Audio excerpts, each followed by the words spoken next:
This is turn 9 of Sunday Blitz. We have started blood hunting, so we get a couple blood saves from there, so that's good. We're going to be needing to ramp up our blood hunting as quickly as we can to get as many ocelotls as we can. We've also finished research and construction, so we are well on our way to getting those dowsing rods.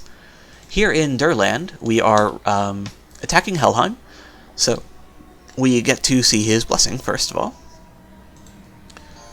So he's running Water 10 as expected, and it looks like he's not running Water 10 Blood Force. This is just Water 10. So one province defense on Elf Nations can actually be very difficult to capture, because this guy's got 20 base defense increased to 22 with the Quickness Bless, which makes him fairly durable with his Glamour. However, we are Micklin with our Super Blessed Eagle Warriors. So our guys are going to have no problem hitting him. So he casts Charge Body, which is the same effect that the TNG Sacreds are going to have. But luckily, our guys have let's see, luck, it seems. So we kill this guy. These guys actually hit his mirror images, and it looks like just because they're hitting with the lances, they don't get hit by a charge attack, so that's nice. Wait, this guy did. Okay, so this guy was hit by the lightning and was stunned, which I guess is all it did. I'm not sure if he just managed to succeed in his damage roll or what, but he got stunned by the lightning, but didn't actually take any damage, so that's cool. And then the elf was killed in one shot. So yeah, with that, the province is captured, and we didn't lose anyone in the process. The same happens here in Erebon. It's just our guys against an elf cavalry.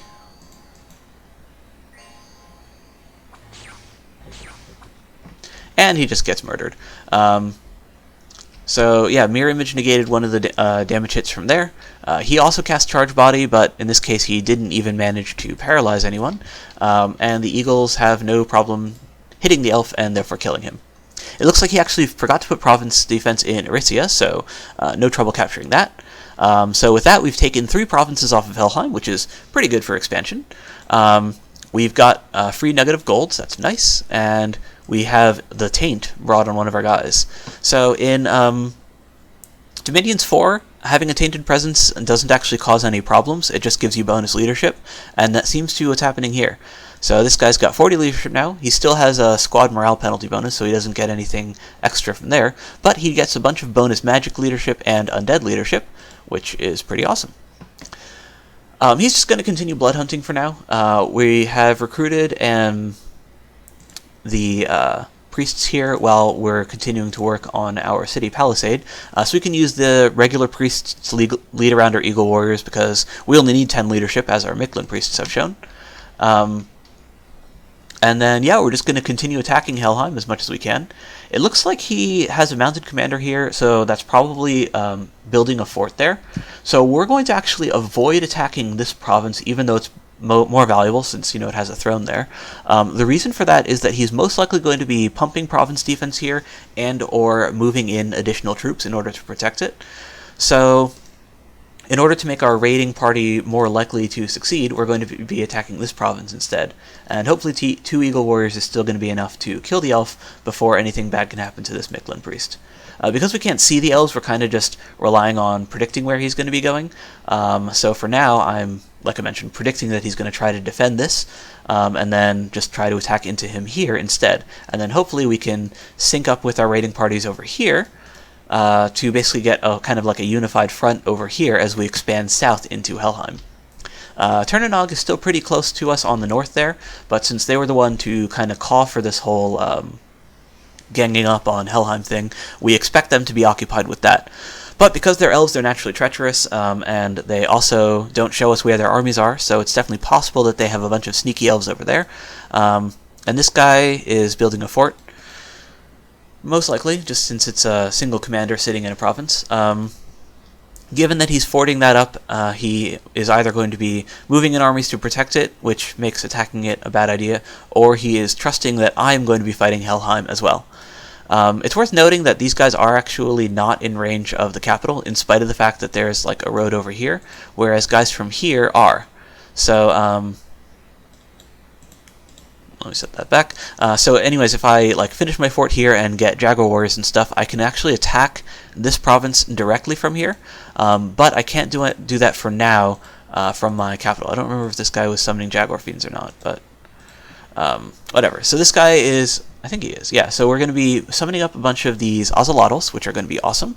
And then we're going to be continuing to attack Helheim over here, and we're probably going to need to prepare to fight Turnanog, but I would like, if possible, to have my fort finished first, or like be on the verge of finishing, and to be able to attack all three of these provinces at once, just in order to basically make an attack or a counterattack from Turnanog less threatening, since if we lose a fort under production this early in the game, that's a very expensive loss.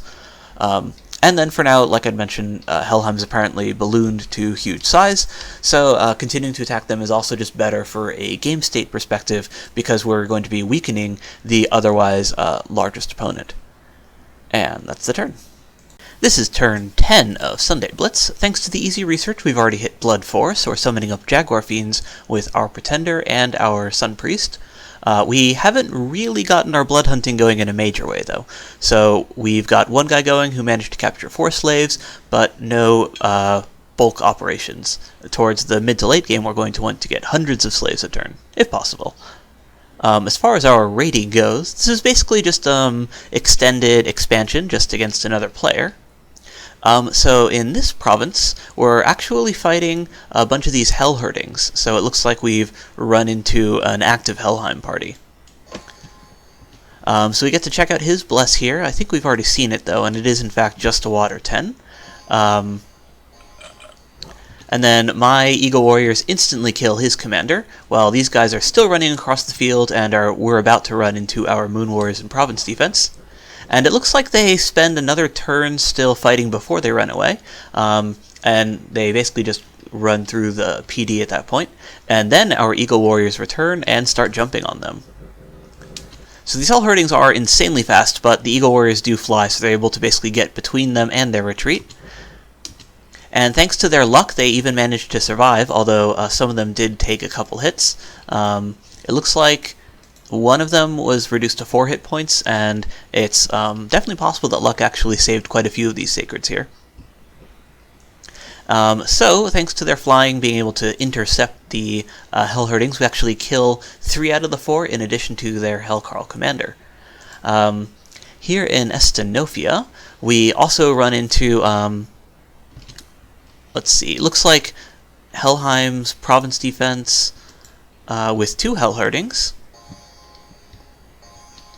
Or actually, once again, no province defense. So that guy did die. And then he actually runs in and kills the expansion part, or kills the commander. And then when the Eagles drop down, his insane combat speed enables the Hell Herding to actually kill the Eagle Warriors as well, who don't get lucky with their luck rolls. So while we do kill the Hellcarl, we actually die to that solo blessed Hell Herding. Interestingly enough, it looks like neither of these provinces had his province defense in them, so it's possible that he just forgot to place it. But here in the New Coast, he does put some province defense down. And this is actually a relatively significant amount of PD, just judging by the number of archers there. Even if it's 1 per 2 points, that's still like at least 10, I'd say. But these guys, while they do still spend a round running forward before routing, they don't make it very far. And like a regular expansion party, they just get chopped up by the Eagles. So we don't lose anyone here, and we get a lot of kills on our Eagle Warriors.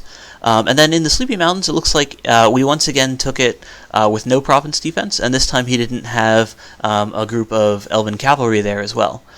So it's worth noting that the attack bless that we have on our Eagle Warriors actually makes them very good at killing the elves, because if they had only the damage component of the bless, then even with their very high attack density, just because they're 6 attacks per square, a fair number of them just wouldn't hit.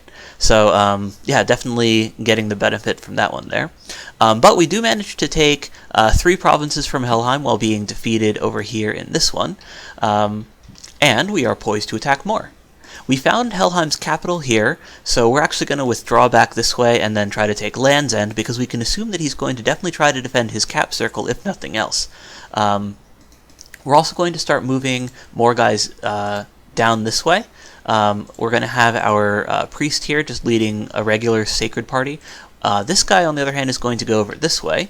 We're going to try to take this Indie Heavy Cav province and then push into Helheim's territory over on his west.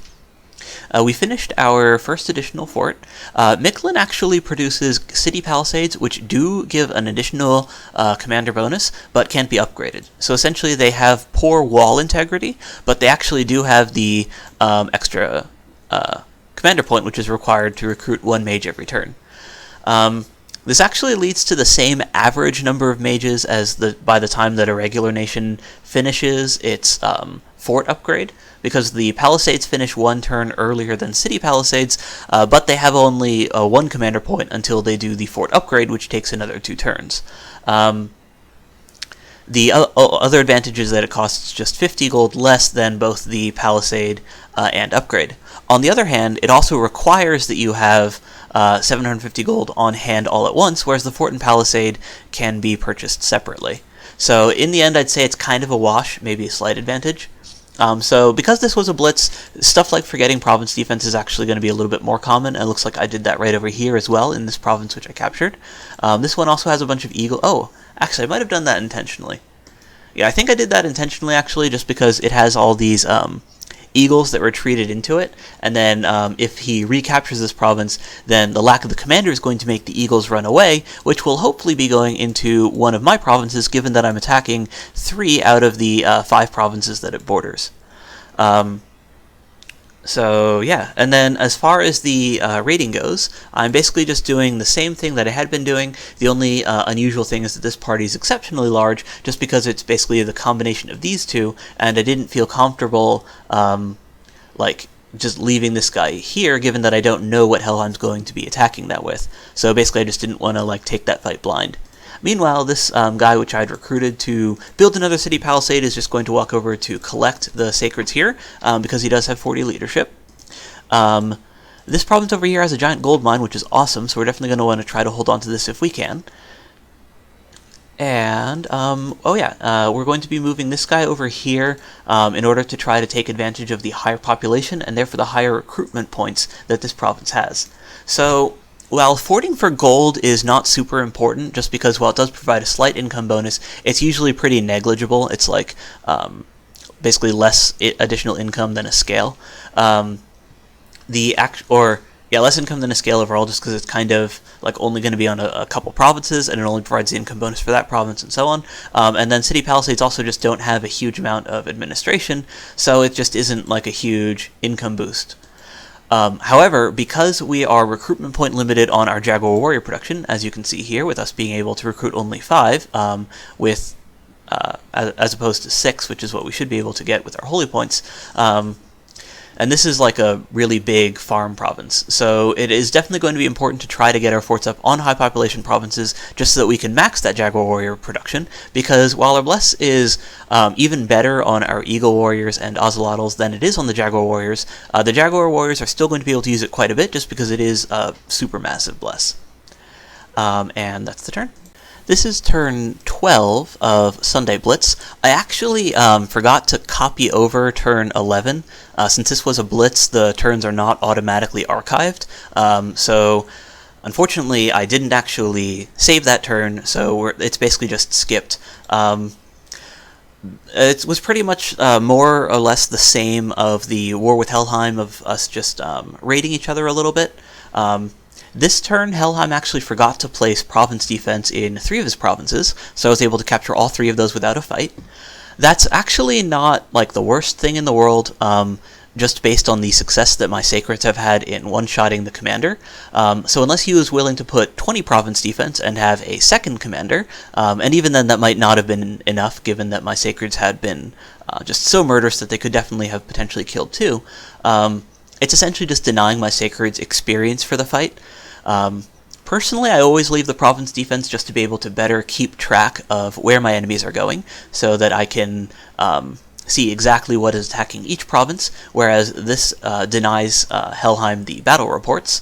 But it's not like totally senseless, even though, given that this was a Blitz and turns are relatively more fast-paced, it's also possible that he just forgot to do that.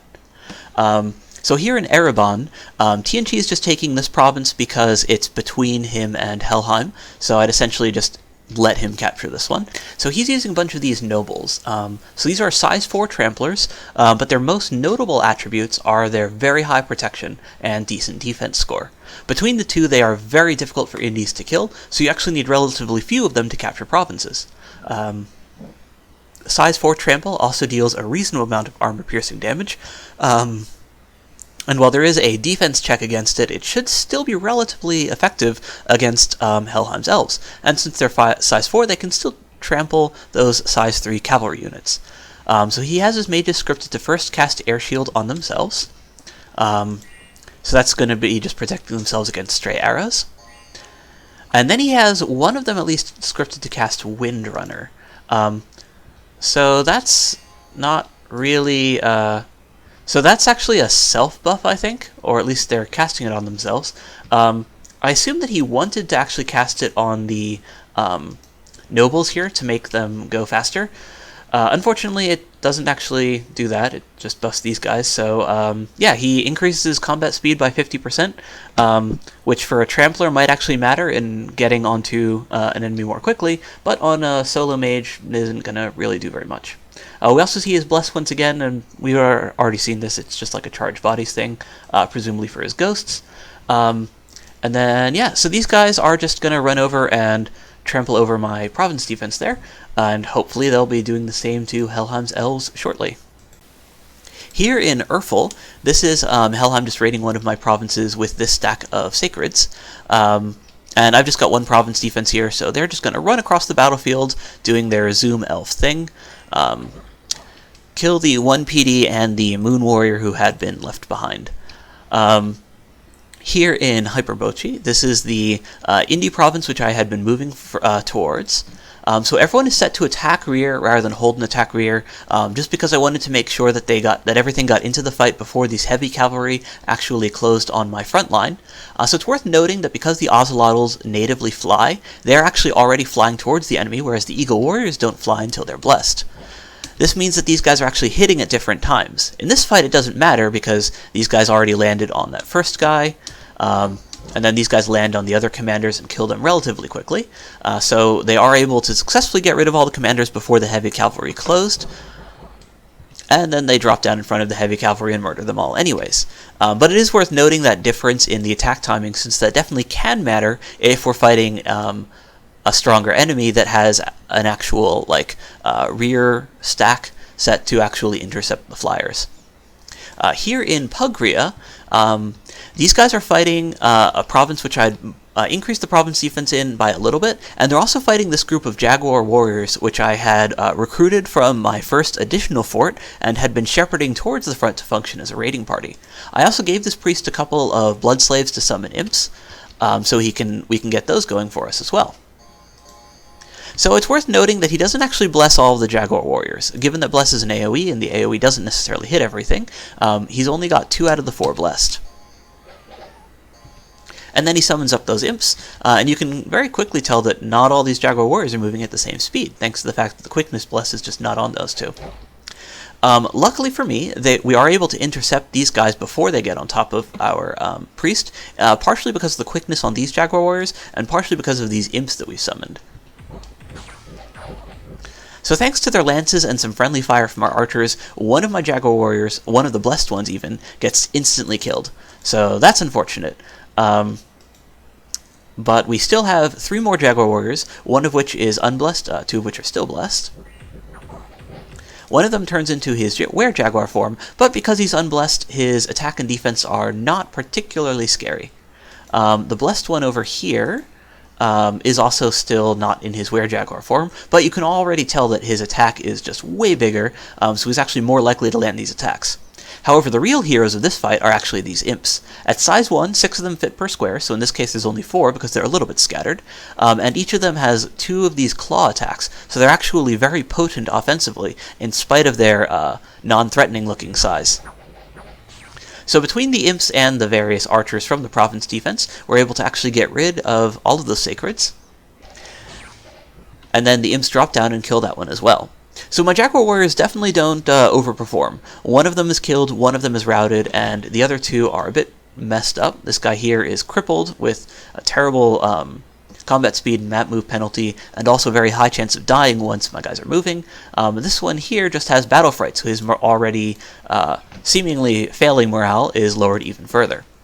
So it looks like you can see in the battle report that we already lost one of these Jaguar Warriors, and in the retreat, one of them was lost as well. So we actually lost 2 out of the 4. And while they did manage to do a little bit of killing, we're probably not going to be able to use those guys as a very effective raiding party. But we at least held the province, so it was probably worth the 2 Jags that we lost. Then here in Land's End, we have another one of Helheim's raiding parties, this time hitting a group that actually includes our Prophet and the Nahuali, which had been leading these guys. So this is basically the Eagles that had been part of our very first additional expansion force.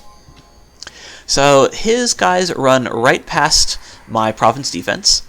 He actually split them up into 2 groups to increase the chances of their being able to successfully attack rear. And my Eagle Warriors also land on one commander, and then the other commander, and kill them, while the Hellherdings are able to immediately wipe out my Prophet and the Nahuali. However, while Helheim has no additional leaders, I still have this tribal king from my province defense, so my troops don't rout while his do. And then being flyers, they're able to land in front of these Hellherdings a bit, and kill a couple of them while they're routing as well. So in the end, we lose 2 of the Eagle Warriors, most likely actually to the routing Hellherdings, and we also lose both our first Nahuali and our Profited Scout. On the other hand, we're able to kill 2 of Helheim's commanders and 4 out of the 6 of these cap-only guys. We don't actually know how their retreating fared, but it's definitely possible that the other 2 died as well. We lose some population here in Erysia, which kind of sucks, and we also get a misfortune event here, so we can potentially have more bad things happen. But that's not the end of the world. It's actually most likely the case that they both died. Yeah, because this is actually not thawed. So because he can't cross this river, those guys definitely died. So that's awesome. So we actually got rid of all 6 of those sacreds. So as far as this turn goes, we basically opened up this way to TNG so he can fight Helheim in this area. We know that this is Helheim's capital right over here. We're going to be recapturing this province over here from Helheim's cap circle using this priest leading basically the standard sacreds plus extra filler stacks that we've been using throughout this game.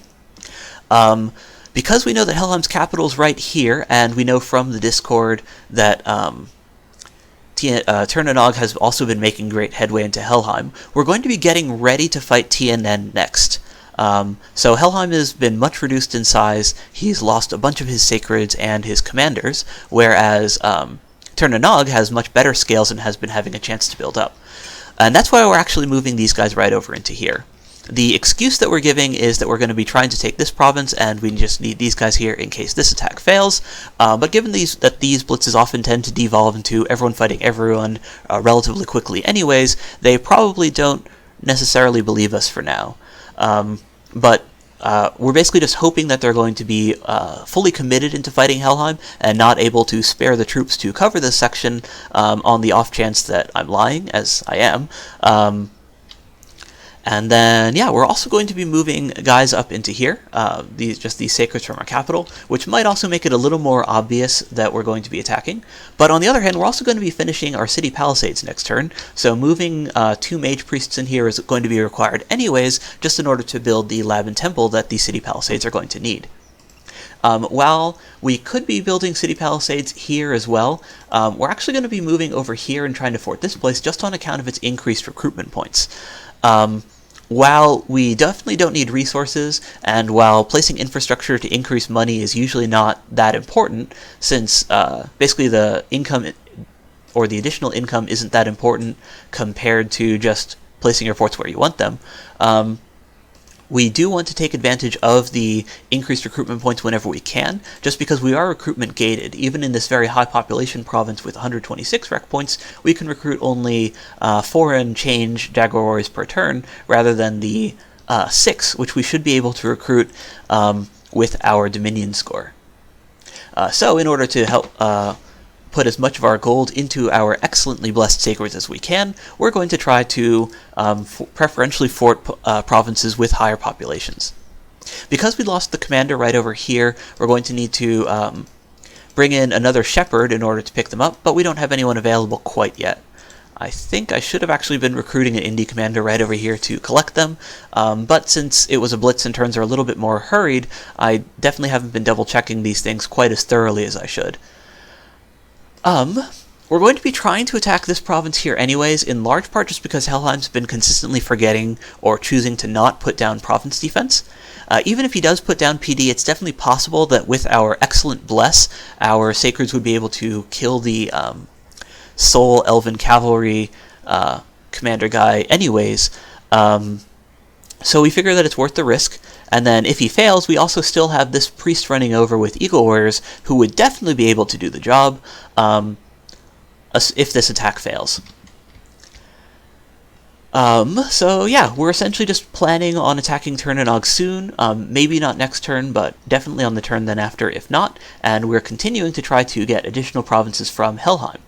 Oh, it's also worth noting that these mountains are frozen shut because Helheim is running Cold Dominion, and therefore we only need to be worried about attacks from Helheim in these provinces if he's been deploying Valkyries, and it seems that he's actually been choosing to use only the Cavalry Sacred so far. It's also the case that since we'll be in his capital circle right over here, and that we know that Turnanog has been conquering stuff in this area as well, we can expect for Helheim to be focused on fighting over here rather than doing raiding across these mountains right over there, which makes these provinces relatively secure for us to be able to start fighting Turnanog from their north. TNG, meanwhile, is still going all in on fighting Helheim in this area, and we saw just with all those nobles that they're probably going to be trying to take this throne province here. And that's the turn.